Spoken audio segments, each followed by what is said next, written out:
Welcome back everyone, and today we're going to be doing Frosty Fruits on the any percent guide for Tropical Freeze.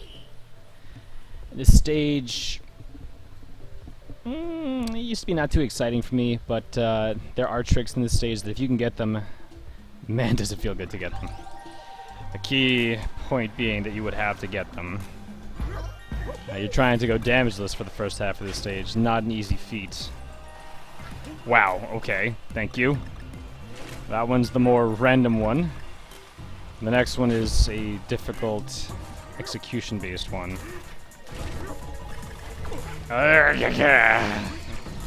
Not good. Which means we have to be careful for the rest of the stage. I will try to show off both of the boosts later on in this guide. They are something that you should be able to go for, provided that you, whether or not you do take damage on the first one. Nice, okay. And that is the backup for when you take damage earlier in the stage. Because that is normally where you would be damage boosting to save a little bit more time. And the setup! Yo! Okay. So the setup at the very end there was brought to you by Michael Goldfish, who one day was absolutely sick and tired of having to pogo up there with some janky luck-based hoping shenanigans or jumping up all those blocks of ice.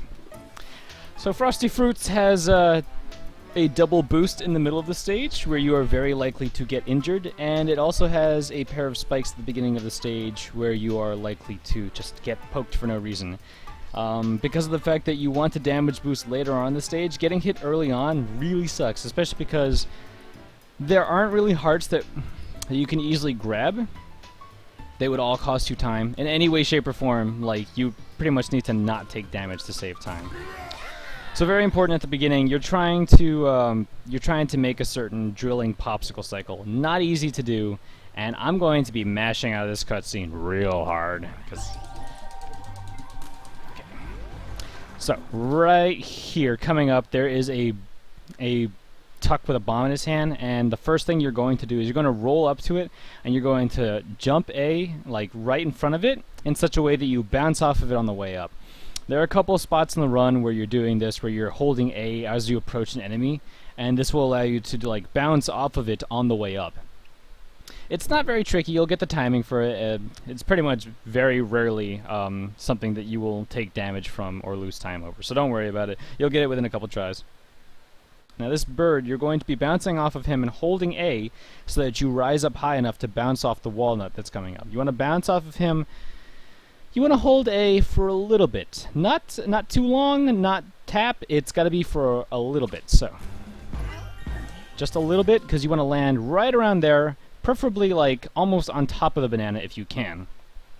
And what this is setting you up to do is roll on this without being bounced back. As I mentioned a while ago with Crunch and Munch, there is that sub-pixel positioning that sometimes gets a bad result, and this is one of those cases. The watermelon that's on that launches you up, that watermelon right there, for some reason, if you are just slightly off of positioning, then instead of getting bounced forward, the game thinks that you ran to a wall and bounces you back leftwards, which is really annoying. This happens twice in the stage, so sometimes you'll just roll into it and be thrown the wrong way. But under normal circumstances, if you held A just so that you were like pretty much on top of the banana, you'll be able to roll onto here and you'll be continuing to move forward. This is important because there are now drilling popsicle cones. We just passed underneath one of them, but these drilling popsicle cones are about to come down. We're trying to get underneath both of them like I did the first time, which was really nice. Let's see if I can do that right now. Okay, so I got hit. Really sucks. Try to make sure that like you see that you're getting hit first. That way you don't actually lose your roll speed. Because what you're trying to do is like you get hit, mash roll for a little bit, and then jump afterwards. That way you still have roll speed and you can jump over this dude without him poking you back all the time. You can roll straight off of that onto here. And then what you're waiting for right here, you want to make sure you wait a little bit to the left because a good way to describe this that I saw recently, Muncha Koopas was talking about this, is there are local cycles in this stage, and one of the local cycles is this platform that's moving left and right that's coming up. That that cycle begins when you are close enough to it to trigger it. It's not a global cycle, something like the music stages that we've had so far. So what you're trying to do is you're trying to prevent it from starting before you're able to actually get past the next obstacle. So you're waiting right here, and then once those popsicles are clear, you can start rolling. And that way, this platform will not be too far to the right, that you can roll over the bounce pad, and then you'll be up in the air. You can jump onto this. So you're trying to roll across it, and then you're trying to slap on these ice cubes. Now here comes the first pair of boosts. And this is where I'm very likely to lose Cranky Kong. So I'm just going to explain it really briefly, and I'll do the first one, but I'll probably just make sure I jump over the second one. As you get bounced by these watermelons that are facing to the right, and you're on the ice, Donkey Kong's neutral speed is going to be him being pushed along the ice. You can add your roll speed to that and move way faster. And you can do it twice. You want to do it the first time and then duck because there are drilling popsicles coming down.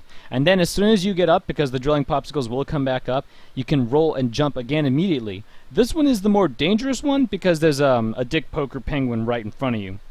If you don't clear him, you get poked. If you're on one heart Cranky like I am, you lose the old man.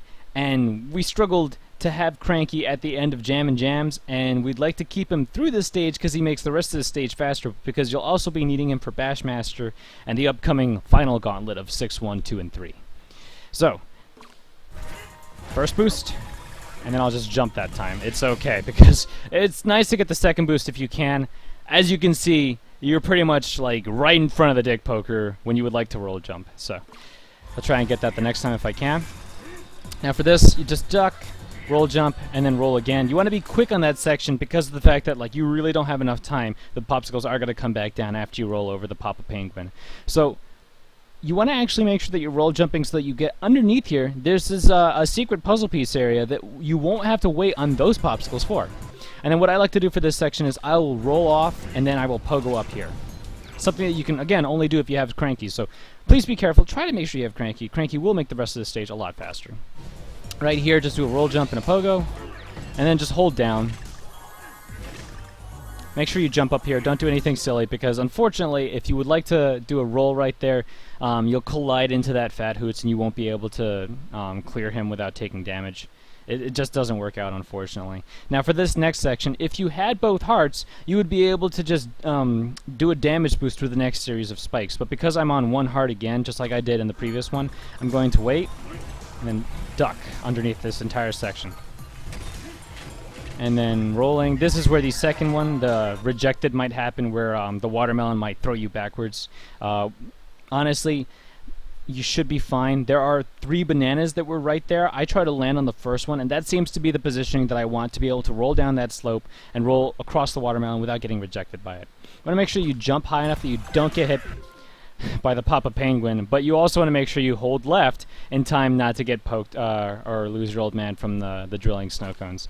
And then you can duck, jump over this. Now I'll show you the setup now. I unfortunately don't have Cranky, so I can't do the full setup, which is all pogos. It's all full pogos. Go Michael Goldfish, way to find this stuff. Good kid. So you do a roll jump and a pogo right here, and that'll land you on top of this dude. And then you don't press anything off of him. You're just doing a roll jump and a pogo so that you bounce off of him more towards the right side of him, because the full pogo setup is full pogos off of the edge of this platform right here. Full pogo, and then you do, oof, full pogo, full pogo. And that will always get you right into this gold barrel. It's a really awesome setup. Thank you, Goldfish, for finding that one. Makes it a lot of fun.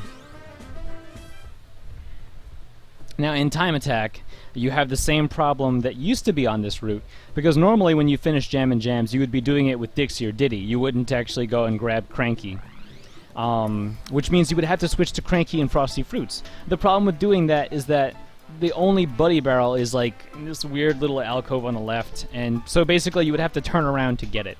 That's the same problem in Time Attack, and I guess I may as well show that. It's not going to be fun. It's personally just I don't enjoy doing Time Attack for this stage. It's not the same as starting the stage with Cranky, which is what you should be trying to do.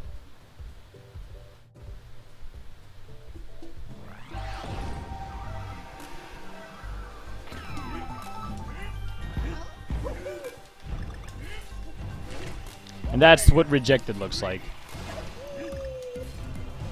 Ah, darn it. Okay, I tried to duck underneath it, but I screwed it up. So I'm going to have to be extra careful again.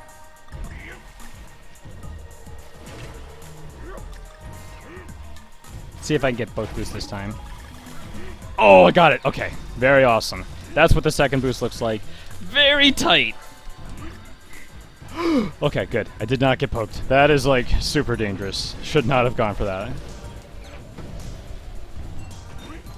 Okay. Just gonna hold down again. Bounce. And then... Ah, darn it. Right around that banana is what you want to be looking for. Okay, and you can get some speed there. This is what the setup looks like if you don't have Cranky. You can at least still do full hops, which is nice. So even if you screw up a bunch, you're still going to get a respectable time. It is more important to hold on to Cranky if you can. So definitely try and make sure you don't lose your old man.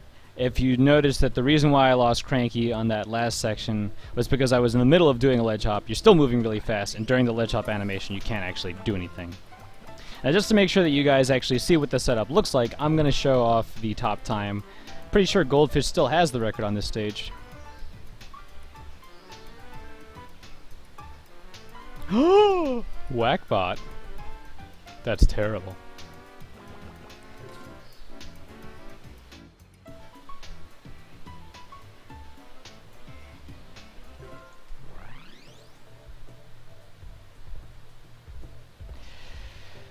Now, I believe Goldfish will be going for the quick bounce off the hoots at the beginning. I didn't go for that one because that one does take a...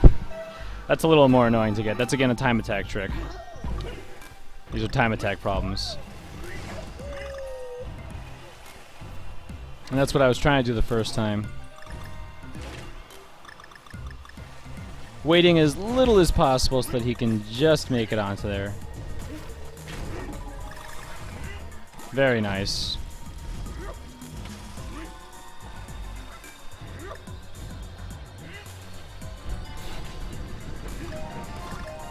Bouncing off the middle popsicle instead of the way I do it. No big deal. However you choose to get through that section is up to you. And now he can do the damage version. So you're doing a pogo right there, and then another roll jump. And then he likes to pogo just because he doesn't trust not getting rejected. But here's the setup. Pogo, pogo, pogo. It's beautiful. Alright, so I do hope that this guide has helped you out. This stage is certainly one of the trickier stages. I wouldn't say it's like a really terribly painful stage. You're not going to be losing a whole ton of time on this stage, so I'm not going to include this in the last gauntlet of the game. I would say the last gauntlet begins after World 5 is done, because next we're going to be doing 5 boss, Bashmaster the Unbreakable. A relatively non-painful boss, but he does know how to take away a lot of time from you if you're not careful. So next time we'll cover over how to avoid having that happen. See you next time.